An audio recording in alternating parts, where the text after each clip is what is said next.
Hello everyone, my name is Nara. Me and my team are from EPKKW in Thailand. This is the part of our science project, and our topic is what's living at the bottom of the ocean. Hello everyone, my name is Ping Ping. My name is Ping Ping. My name is Bai Bua. My name is Phò Phiang. Let's watch our presentation.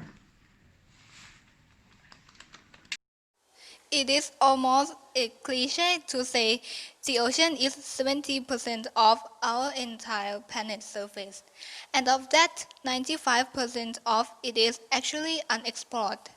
And today, we will dive through this mystery realm through today's presentation. Out of 100% of the biomass in this world, only 2% of them is on the surface and 90% of the biomass is located close to the surface, in the first 200 meters. At this depth, light penetrates water and lets photosynthesis to occur. It is a home of phytoplankton, single-celled algae, bacteria, plankton, and another species. The seafloor at this depth is often covered with coral reefs, algae, and other sea plants that are home to sea animals.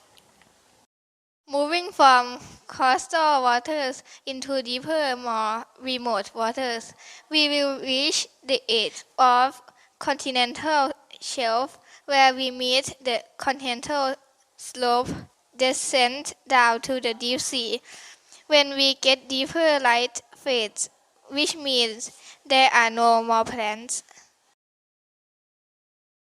At the depth of 260 meters from the surface, we will find the endless open water. Enter what's known as twilight zone. As we sink down further, the water pressure rises to deadly level. The region seems grim. Many fish and other animals spend at least half of their lives down here. Deep down at the depth of 600 meters from the surface, it's a transition zone between twilight and darkness. Light becomes powerful and essential too. Over 90% of the species living in this environment use bioluminescence chemical to create light. Another tool for survival is teamwork. At the depth of 1,000 meters, it's deeper than the tallest structure built by humans. This is the midnight zone, a place of utter darkness. Finding food down here is really hard, so life had to adapt and become extremely energy efficient. The 30-centimeter long vampire squid floats through the water without motion.